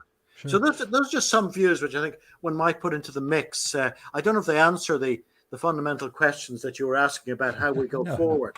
But Yeah. I think they're No, but I think David. here's something I think would be interesting, since you're up here talking, is that I gave a talk about whether relativity is relevant, right? Let's take I mean, this is an interesting point. Look at what I would consider. I've got people saying that I only talk about. I'm biased in which people I talk about. I talk about the theories that people are working on today, because there's a lot of books I have behind me, but people are actively working on theories today, things that I see in common with them. Okay. And if I look at the people who are active today, not 10 years ago, not 100 years ago, not 50 years ago, not the books behind me of people that even have passed on and all that, but what today's people, the people who are really struggling, there's very similar things going on, like no charge. There's things similar that they're all Newtonian. There are things similar that one other is relativity doesn't even come into, it's not even a discussion point. Is it the case that our answer to relativity is that it is a curious mathematical coordinate system of observation that in the end has nothing to do with the physicality of the universe? Yes, that could be one way of looking at it. And actually, we had the quantum exposition, was it last week? And that gave me some thought as well along similar lines, which maybe we haven't concentrated on as much. I mean, like the quantum idea, maybe Planck's idea. I think even Planck himself at the very beginning, he said, well, this appears to work, but there may not be a physicality to it, this sort of quantum of energies being transmitted. It was really a theory in order to get a proper equation for black body radiation, which would obviate things like the ultraviolet catastrophe. And he got this lovely equation with exponential terms and so on. But it was based on this quantum transition. And this has become, accepted now as an absolute and something which has a one-to-one correspondence with reality.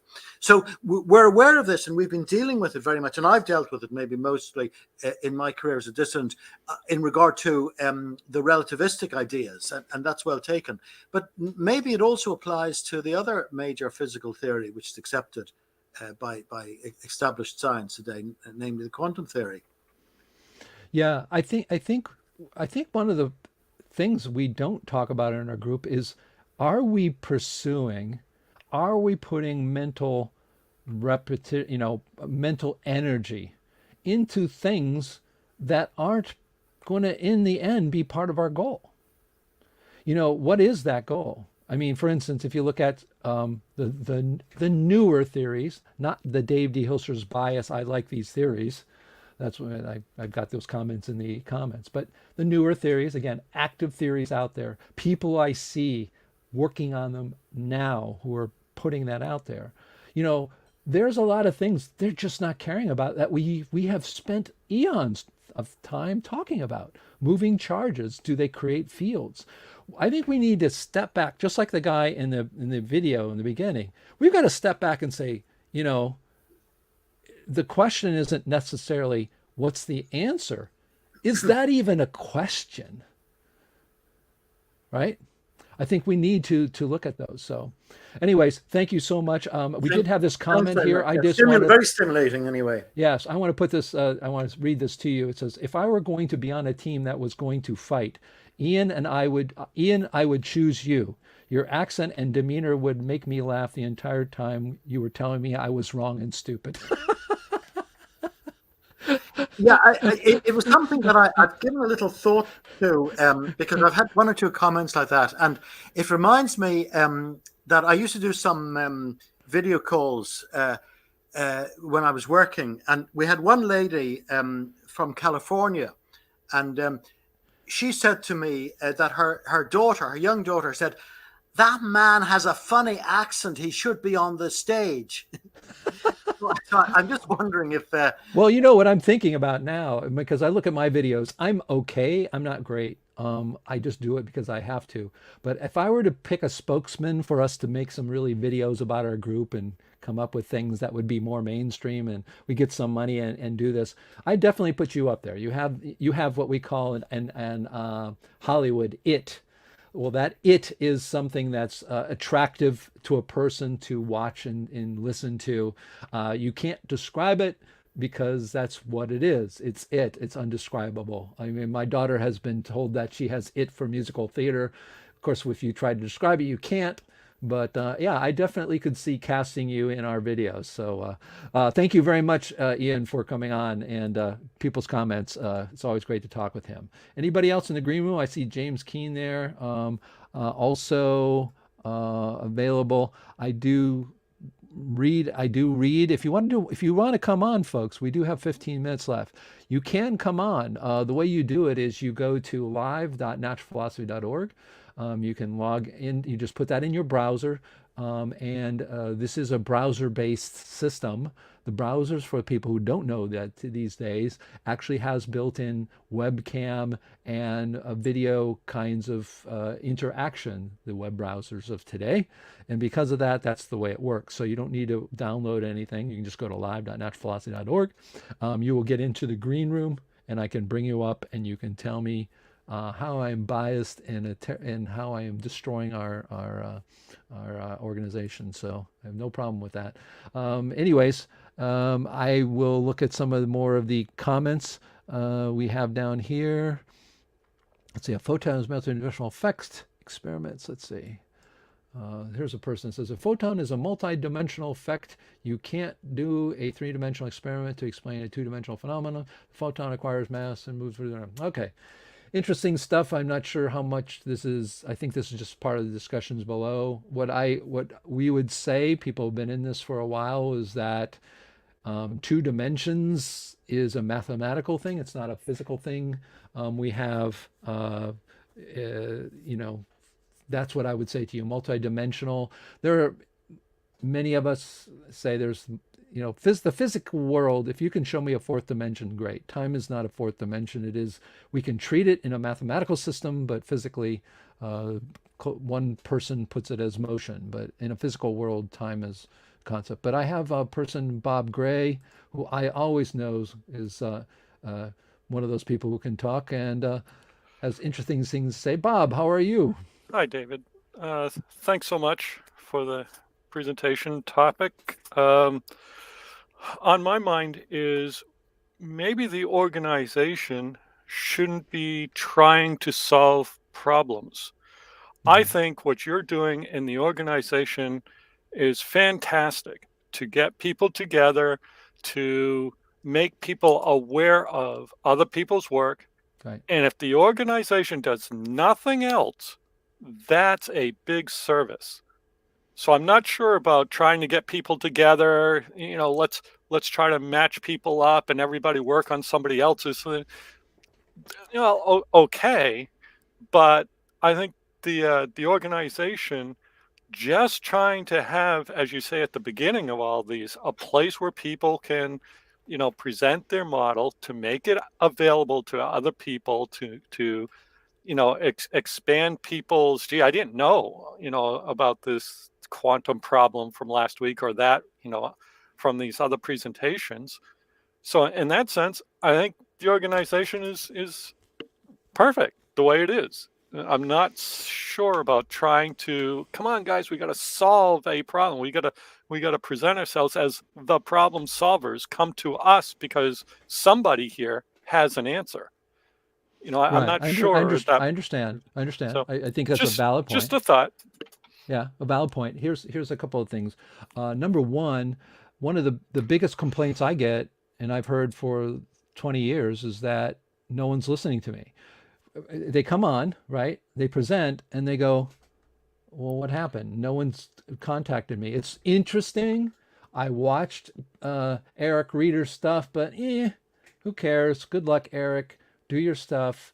Um, and unfortunately, then you have the problem of the motivation of why people won't come on. I've literally had, and I won't name them because I don't want to put them in the spot, people I admire who I think are going to go down in history tell me they don't want to come on because there's not enough people watching.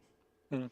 And that is something we have to deal with in reality. The other thing is too, if you were to look at, I don't know if you know how much of history of science you've looked at, but it used to be that the people, if you see these photos with Einstein, Pauli, and all these people, they didn't come together, just say hello and go away. People were on boards. They were bashing it out. I mean, they were communicating. They were working on some commonality there. And there Yeah. has been in mainstream. Our group doesn't do that. And Mm. if as much as we want to say, and I think it's great we're giving people a voice, but as much as we want to say, what we could end up being is a fringe thing that happened that people gave ideas to. Nothing really came out of it because we never could get together and say, look, Fred, you've got this one great idea, but this other stuff doesn't work. But we're going to take this one, and this is great. Let's move on. Because people need to do that themselves. Mhm. And so I understand what you're saying. But the idea that this is the place where the next Copernicus is going to be, the next Newton's going to be, is it going to be sort of left up to chance? Or did the stuff is the mainstream science today that the way they work is working right or wrong because they're working in teams? They're together, they have some kind of goal. I guess I don't know. I don't know. Well, I'm not sure that they're working in teams. In some areas of physics, I suppose. Um, but a lot of papers that I see, they may have 3, 4, 5 authors on the papers, and I chase that down, and I find that the it's the professor and 2 or 3 of his graduate students. Now, graduate students to me is almost like slave labor. And Sure. it's, yeah, you have to do what the professor says and blah blah. I was in a group for my PhD, which had over 8 graduate students, and you Mhm. had to produce a paper every year. And that Mhm. means the professor was publishing at least 8 papers a year. And it's like, wow. And you do it because it's not necessarily because you're in love with the topic. You do it because that's what's required in order to get you through the PhD program. And so the incentive here, um, I guess what I'm saying is different. And when I go to work, part of the incentive is being paid for my time. I'd love to be at home working on my Mhm. theories and my things, but I can't. I have to go and quote unquote earn a living. Sure. Um, and so the motivation when I see in physics and the sciences for groups is not just because they're all on the same page and they're all trying to accomplish the same thing. But Um, let me just say this. When you go to a physics class, Physics 101, or maybe more advanced physics classes in any university on the globe, you're going to get a pretty consistent answer. Now that's what I'm talking about because that exists. And as much as we say that people themselves don't work, something's happening.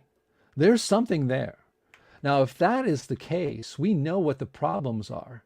We're not exhibiting necessarily, what are the major trends? Maybe the first thing we need to do is have a place where we have major trends and what people are thinking. And those I don't know what it is, but that's what I'm saying. Let's say that for some reason something comes along. A Big Bang is a good example. They're coming up more and more with when they get these telescopes. There's another telescope going out, and Yeah, the the James Webb. right in Tao Lin, who's fairly a pretty a famous person. He wrote an article about that because when he saw that, it was like, hey, this is real evidence that it's going to just blow the Big Bang out of the water. When that happens, people are going to come our direction. What we're going to end up doing is having that slide I said with 1,000 people coming at them, and an organization says, well, good luck. Here's a page. Go click on it. But my question to you would be, why would the people come to the organization other than to look up somebody that works in that area that has an alternative Okay, theory? here's what happened. And so they go to that person, not through this organization. It's called social media. Here's what happens.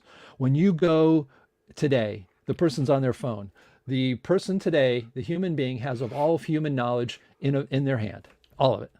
So when they look up, problems with the Big Bang, if you look up problems with special relativity, if you look problems with plate tectonics, those kinds of things, we come up.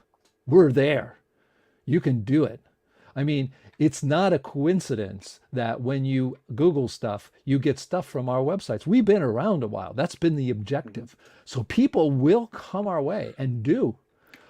Again, this person, Tao Lin, came our way. He watches our videos.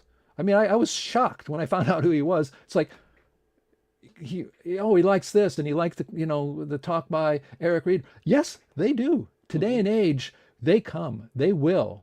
And so if they do, they're going to say, well, what do you guys say about it? Well, it's wrong, and here's a bunch of links and stuff. No, we as an organization should at least keep track of sort of the trends that are happening, other than just go to our website, join in a discussion.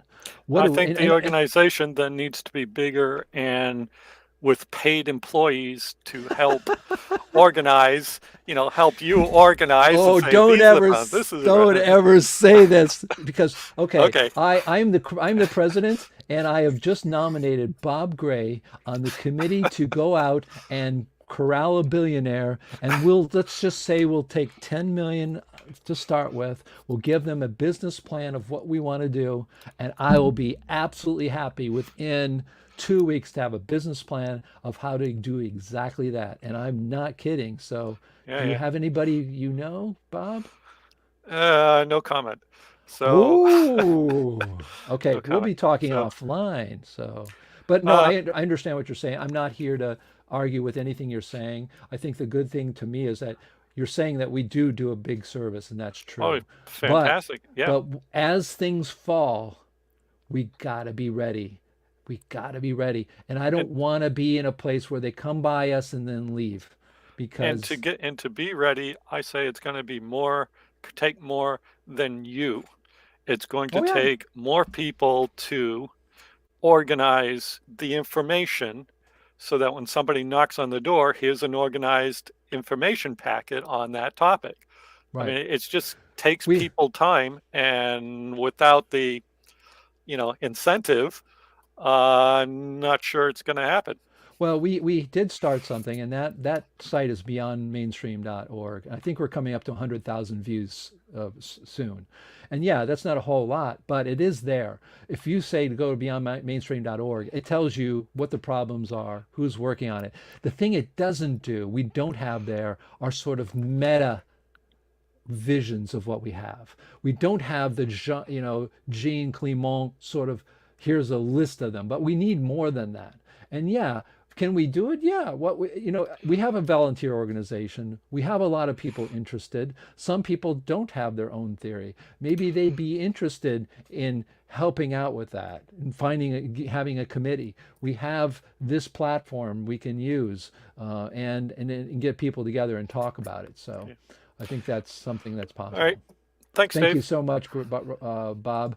Bob always has great input. So I think that's about it. I know James there in the Keene. I don't know if he wants to say anything. Did you want to say anything, or you're good for today? You do? Okay, I think he does. Hey, Jim. Let me unmute Hello, hi, everybody. There's not much time left, so I'd like to just briefly say that I think we have to emphasize merit, and this is what I like to do. And I'm writing papers and trying to quote other people's work, like for the work of Dmitriev in the Soviet in Russia, for example.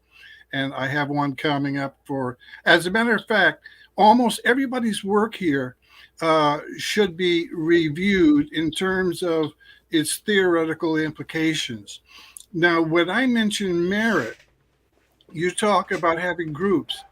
Uh, the merit of a particular theory will attract people over time um, by the stock market idea of fear of missing out.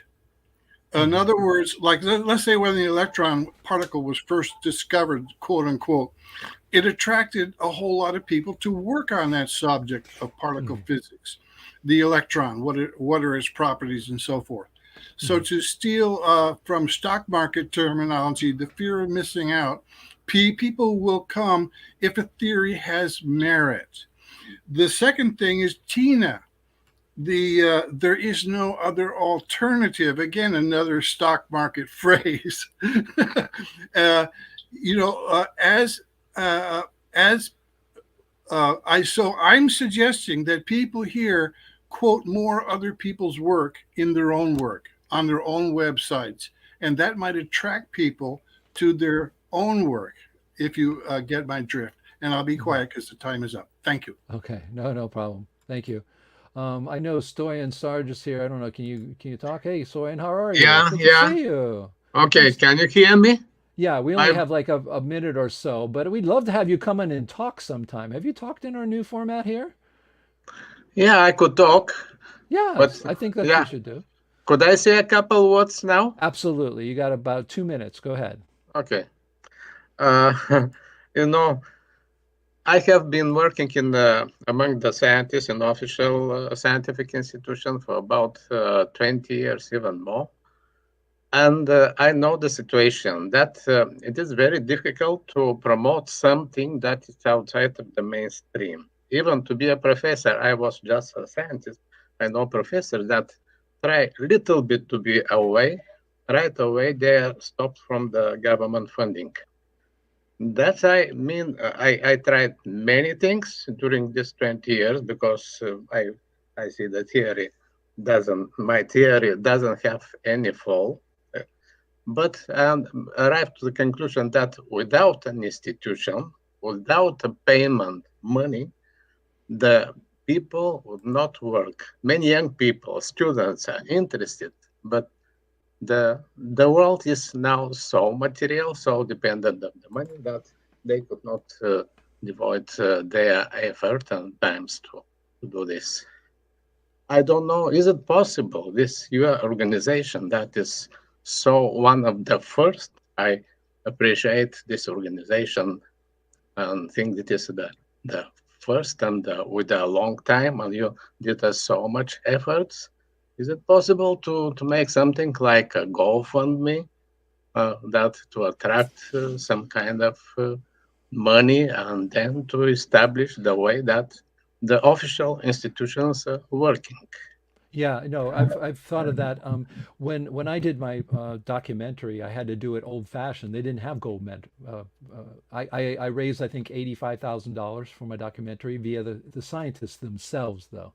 I think on that is a viable idea, but I think we have to have very good goals in mind of what to do with it, because what people will give money for is to have very clear goals as to what their money is getting them, not just sort of to organize or whatever. So yeah, I think that's Yeah. possible. If you have some ideas, two things. If you have ideas about what those goals could be for FundMe, contact me. Second of all, I'd love to have you talk because I love your work.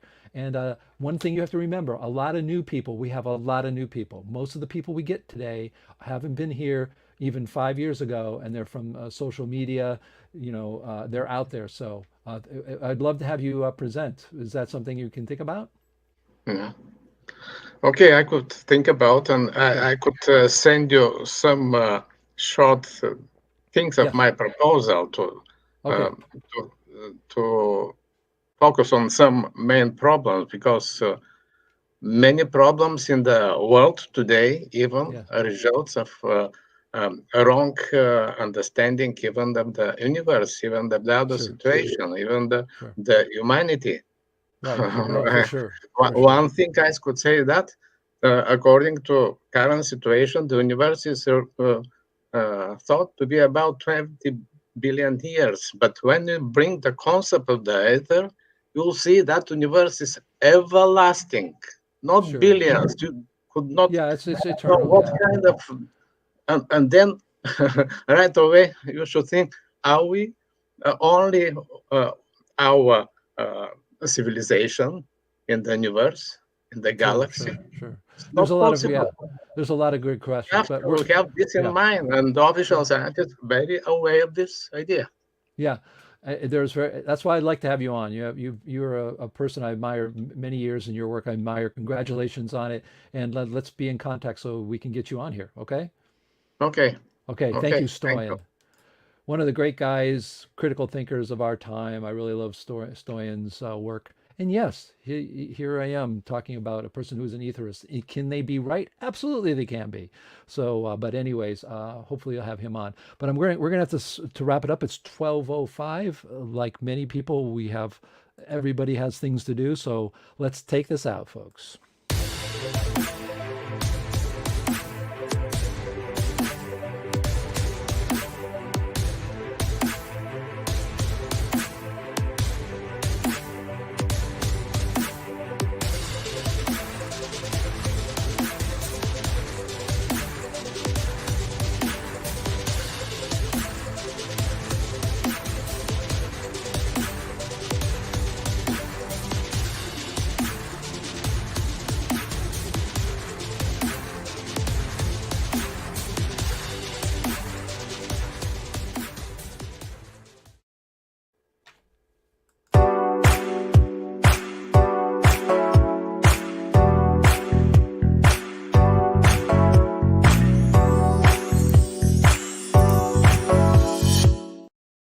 And as I always say, stay critical, stay thinking. I'm Dave Hilster, your science therapist, trying to get you to the promised land to become a critical thinker. I know lots of you are, and lots of you want to be there.